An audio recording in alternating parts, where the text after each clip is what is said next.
good, everybody? Welcome back to another episode of the Fresh Podcast. It's been a minute, man. We back in it. We back in it to win it. So, life happens. Yeah. A lot. We've had a couple things come up, some cybersecurity things we've had come up, and some personal issues. So we're sorry we haven't been here, but we're glad to be back. Definitely glad to be back. This is like, people don't realize, man, for us, this is kind of like therapy. You know what I'm saying? Like, you get to hook up with my brother, man, and just talk life, you know. And we deal with life. So we apologize that we've been gone for a few weeks, but life happens. I'm sure y'all understand, and I'm glad we back, man. And we hope everybody else is doing well. We also passed Mother's Day. Mother's Day hits a little different for you and I both, obviously, for reasons. But I know you got to spend some time with your mom. How'd that go? Yeah, man, it was lovely, man. Took her to one of her favorite restaurants. You got her favorite perfume. What's her favorite restaurant? Her favorite restaurant is Red Lobster, but Red Lobster it don't hit like it used to hit. I feel like the last couple times I've been to Red Lobster, I feel like man, Red Lobster ain't hitting like it I don't used think to. anything is anymore. That's true. That is true. So we went. She said she wanted to go to Cracker Barrel. She loves Cracker Barrel too. So we went there. Got her favorite perfume, which is White Diamonds by Elizabeth Taylor, and it's like, man, I done got her that like 8 times, bro. It's like, and it's new every time. Every time. That's what she wants. And my mom's very particular. She wants what she wants. And if you get her something that she doesn't want, she might, in the moment, she might be like, oh, thank you. But she get mad at you. You gonna hear about it a month later, like, man, you got me, I don't want this. If you still see it in the box in the back of the corner, next year try a little harder, right? Well, that's good. Again, like I said, for those who know personally, my mom's no longer here. R.I.P. man. R.I.P. I miss her a lot, but somebody who I haven't got to meet is your mom. And eventually we're going to make that happen. I think I've already warned you. But we're going to go ahead and I'm going to warn her that I'm a hugger. And when I see her, I've got a big hug for her. Oh, man, she'll love that. She talk about you all the time. Like when we talk, me and her talk, she'd be like, how's Shine doing? How's, so she already knows, how much we rock with each other. And she loves the podcast. She'll see this. She's always tuning in, and shout out to moms, man. She had a great Mother's Day. Me and her,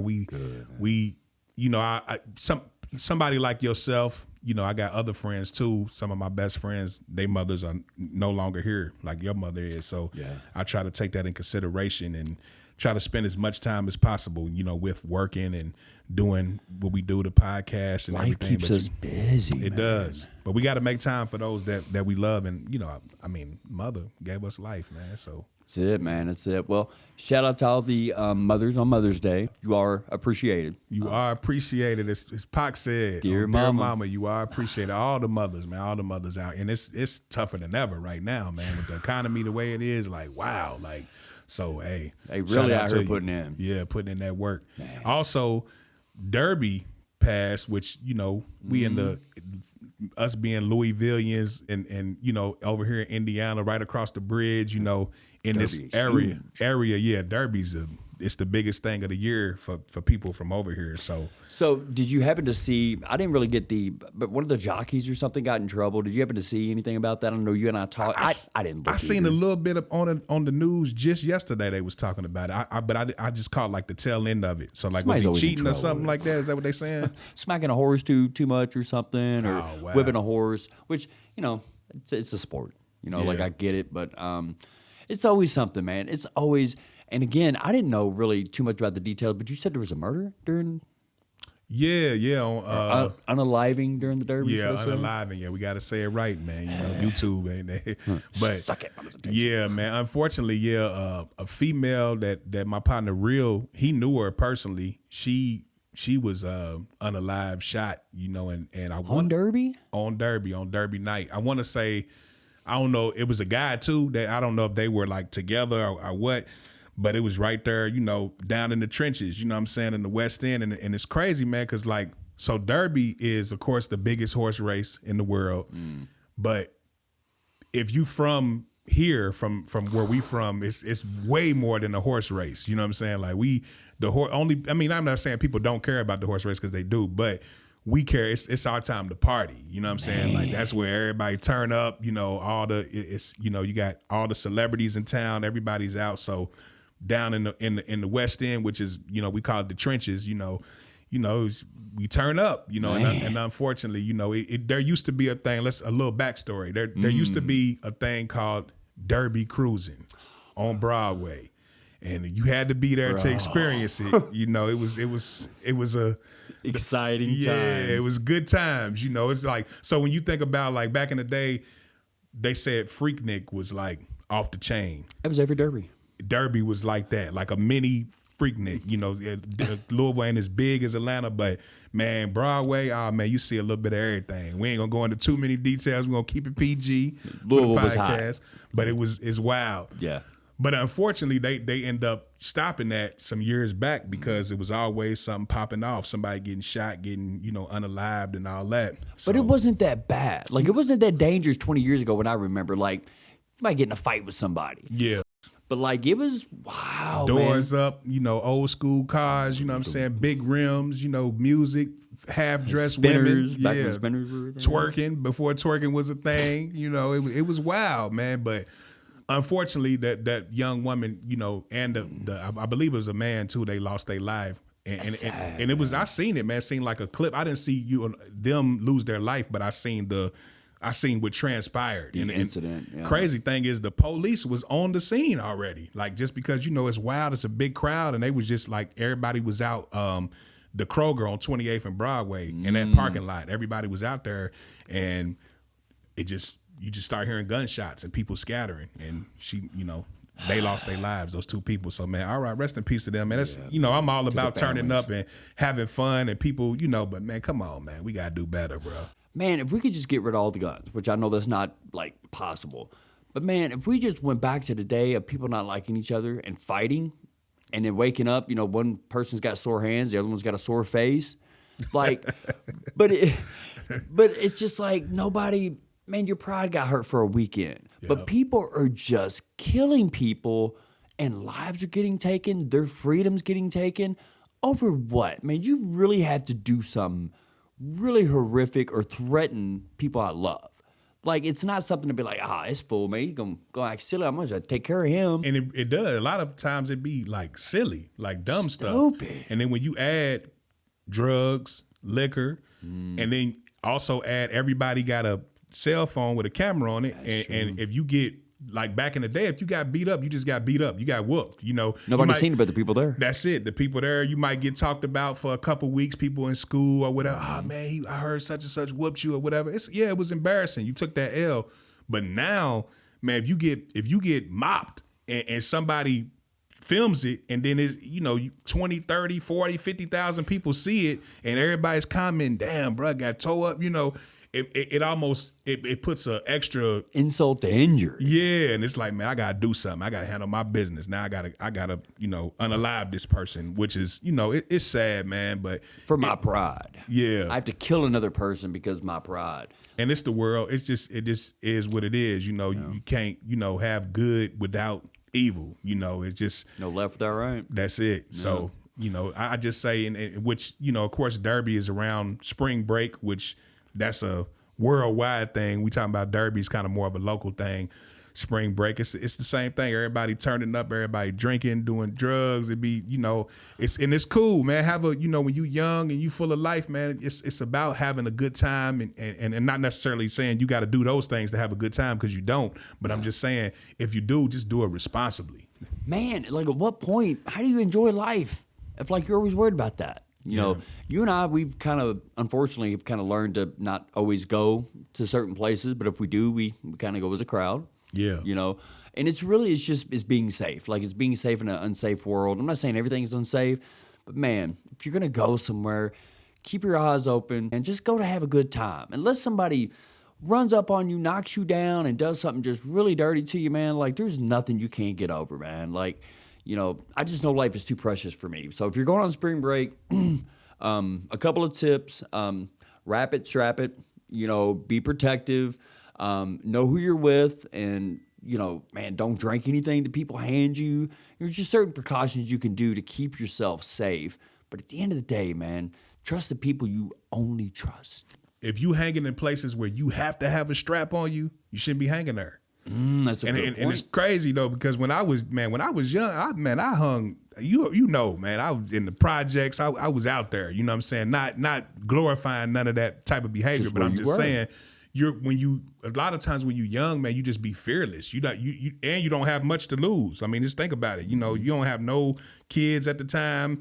You broke, you know what I'm saying? You just out there. What you gonna take? You know, yeah. But then as you get older, you start realizing, like, I know me, if I don't have no business there, I'm not there. No. Like, what's the point? You know what I'm saying? I don't got no point to prove. I'm not trying to prove I'm tough to nobody or nothing. I love my life. I'm trying to get home to my kid, to my life, enjoy my life. So it's like, man, and then a lot of times you have to mature enough to say, if somebody really wants, you know, some funk with you over something so petty or so silly, you got to realize, man, they ain't all the way right upstairs. No. They don't have nothing to lose, clearly. So sometimes you got to say, you know what, man, you got it, bro. That don't make you no punk. That don't make you none of that. That don't make you soft. Sometimes you just got to be smart. You know, because at the end of the day, this person, they willing to throw their life away and take your life over something silly. Sometimes you got to just say, man, all right, man, you got it, bro, and just keep it pushing. And you're battling with a demon at that point because, you know, we all know, like, when we get angry, right, we do things we don't normally do. It's just part of what we do. It's evil, man. That's the devil working. And, you know, again, men, we are notorious for our pride and our respect being everything. Yeah. You know. And it's tough. It is tough sometimes, you know, somebody running their mouth and you feel like, man, I got to retaliate. Then Prove a point to this Don't dude. have the wrong friends in your corner that's putting a battery in your back and egging you on, man, you going to let him talk to you, disrespect you like that, Got you, bro. And them be the same ones you do something and you end up in jail or something. They ain't putting no money on your books, nothing. All they typing is free, bro. You know I what I'm had you saying? till you went to jail. But yeah, after that, man, I cut my ties. So just move smart, man. Just be smart. You know, have fun, enjoy life. You know, life is always going to bring us all obstacles and, you know, different things that come. But just be smart about it, man, because life is like, not only is life is precious, but life is good if you make it that way. But you can choose to make life bad. So don't do it. So when we talk about life is good and life is bad, and I brought this to you and you already heard it. Rodney, is it Herring? Hinton, I think. Hinton. Yeah. If anybody recognizes that name, I'm sure I don't really have to say anything else. But so gentleman's son was, I guess, ran down by the cops and was killed by the cops. Mm-hmm. And he ran down a cop. And he walked through the courtroom trying to be kind of intimidated by a bunch of cops. And, man, he held his head high, you know, basically an eye for an eye. And I'll tell you what, it's still, like, when I watch it, it gives me cold chills. Yeah. As a father who took matter into his own hands. And sometimes, man, it is what it is. You know, me being a father, you being a father, as I can speak on this as a black man. We've seen many instances. You've seen them. I've seen them. The world's seen them, where you have an unarmed black man that's gunned down by the police, who's supposed to be, their job is to protect and serve. You know, murder black people in cold blood. So now you told me about this story. Now I've seen a little bit of it. You know how you see stuff on TikTok, little clips and stuff. But I'm not very, you know, versed in the whole story. I don't know the whole thing, but I will say this: if his son was unarmed, and which I think you told me that's the truth, that he was unarmed. I believe so. You Again, know, if anybody knows in the comments, you roast me. yeah, Sorry. fill us in the comments. But you know, I'm not saying that it's right that he took another cop's life. If he didn't take the particular cop that took his son's life, I'm not saying that it's right, but I'm saying, as a black man and as a father, I understand. You know, like, you want revenge, man. You're not just gonna sit back and then a lot of times this stuff happens and these officers they get paid vacation and they get a slap on the wrist. They don't Their get trouble is a time off paid. Yeah. Now I'm pretty sure that's not equivalent to taking somebody's life and ending it forever, and that's your consequences. Yeah, man. So and the way that clip I seen, that viral clip, man, like you said, he walked in that courtroom with pride, looked them in their eyes like, yeah, I did it, and what? That's kind of the energy he had. So, hey, man. Eye for an eye. I swear, like, that's literally like walking through going, you took mine, I took yours. And I'm willing to deal with the consequences. Like, wow, man. And, and like, it's so sad, too, because, like, his brother was up against the window basically supporting, and basically they were all just there, and they started trying to pull people off the window. And I said, it's funny, I wonder if that was a white family. I wonder how fast you get up there and pull him off. Is it because this is such a horrific crime because he killed one of yours? Is it not a horrific crime that you killed one of his? Yeah. Like, and shout out to his brother, man. You gotta, that's what real family's for. You gotta stand by your family, man. And, even when it may not be the popular thing to do, So him saluting his brother and just saying like, I'm here with you. It's not, like I said, it don't necessarily mean it's justifying and it's saying it was right, but it's just saying, bro, I know what you're going through, because his brother lost his nephew too. So he's like, man, we here. And speaking of like race and all that, touchy subject. We got Angel Reese and Caitlin Clark. These two are the faces basically of the WNBA.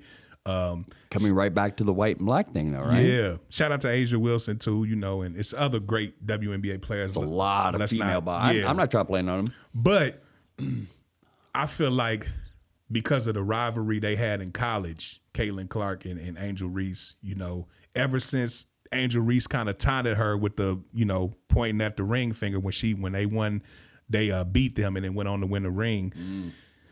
Ever since then, the comments has been crazy. It's been like almost like white versus black. It's like Caitlin Clark, Angel Reese, and let me say this, man, they both are amazing players, bro. Like Caitlin Clark is bona fide, like somehow, yeah. Hooper, and Angel Reese, they try to downplay her, and she gets a lot of flack because the content that she posts. A lot of people feel like she focused more on being pretty and getting her social media clout up than she is on basketball. But that's not the case because she produces. She's a double machine. You know what I'm saying? Like, is she the offensive player that Caitlin Clark is? Definitely not. You know what I'm saying? But is she a beast? She's a beast in her own right, but you got, like I said, it's more so the comments, on social media. You see people a lot of nasty, man. Nasty, bro. You like, damn. And, when you look at it, like, they're really both just phenomenal players. Yeah. Both of them. And, like in Caitlin Clark, and again, when you sent me this thing, you sent me a basically a photo, and it was saying, because I was wanting to say something. I'm like, I'd get that many rebounds too if I missed the shot and rebounded every shot. But it clearly said, even if she didn't count for every rebound that she got of her own, she's still the leading rebounder. Yeah. And Rebecca Lobo said that, and she's one of the greatest WNBA players ever. Yeah. So, but I just hate the fact that people, like, we start taking sides. Angel Reese, I think she's a great player. I'm not a fan of her attitude. I'm not a fan of somebody who don't stand on business. If you're going to say something, you need to be prepared to answer or defend what you say. Yeah. Not go, next question. That's just not me. Caitlin Clark, I think she's a great player. Do I think she's a little bit of a bully? Of course. I think with Angel Reese, I think it's a lose-lose, because I think the media has crucified her so much, she don't want to say too much, because then it's always going to be taken a certain way. And with her being what she does, like for her brand, you got to understand, WNBA, man, this ain't, they're not like the NBA. They not making hundreds of millions of dollars on the contract. Right? Yeah. So she's doing what she's doing. She's a pretty girl. If she can brand herself because she's going to make more money outside of the WNBA than she is on the WNBA. Basketball players have proved that time and time again. Yeah, so I'm not mad at her. Like, long as she goes on the court and produces, and I'm not. And Caitlin Clark, like I said, she's phenomenal. I just feel like it's actually good. Even us talking about it right now, it's great for the WNBA. The same way Magic and Bird, that had a little racial undertone to it too. True, yeah. Back in their time, people didn't like Bird because he was white. Yeah, and Magic, it was because Larry Bird was looked at as the great white hype. He was the all-American white boy. They wanted to put him to the forefront. But he proved himself, man. Larry Bird was a baller, one of the greatest ever, you know, and Magic Johnson was too. And they actually, like, the NBA is popular because of them. Before people don't realize, like, before them, the NBA was damn near like going out of business. It was a lot of players on drugs. It just wasn't that popular. You know, they made the league popular, their rivalry. And then, of course, you had the GOAT, Michael Jordan, emerge, you know, at that time. And it just, we say that with all disrespect. all disrespect intended. And Michael Jordan just took it to a whole nother level. So I like the Angel Reese and Caitlin Clark. I like the rivalry, but I don't like the you know, you got racist people saying certain stuff. It's like, man, come on, man. You can root for who you want to root for, whether you like the Indiana Fever or the Chicago Sky, but it's good for the business. And I'm a big WNBA fan personally. Yeah. Like I really watched them girls. They them just girls smashed the records the other night, didn't they? Yep, they like did. For the 2.3 million people. Yeah, like, dude, that's NBA level. I mean, I'm not saying it's, you know, but that's for 2.3. I think 2.3 million people to be watching. A female NBA, like, that wasn't even a thing 5 years ago. Nah. Nobody even cared to watch females in basketball. But I think they've evolved so well and they've made their place. Like, when I watched it, I'm like, I actually enjoy this. Imagine them meeting in the playoffs. If them two teams meet in the playoffs, what's going to be the highest rated WNBA playoff series in history. Yeah. Easily. And could even start competing with some of the, you know, games in the NBA. I mean, that's a lot of people. Yeah. But, you know, salute to both of them. They're both phenomenal players. Just leave race out of it. You know, if you want to put anything into it, let's just do like LeBron, Jordan, stats, numbers, rings, all that. That's it. That's what it comes down to. Yeah. Man, it's been fun, man, getting back doing this, man. We back. Hey, appreciate everybody still supporting us, man. Y'all make sure y'all like, comment, subscribe. We see the subscribers steady going up. Man, the followers on all our platforms, you know, the Fresh Podcast, that's on Instagram, TikTok, Facebook, everywhere. We appreciate y'all, man, and we're going to keep it fresh. And we're going to stay blessed.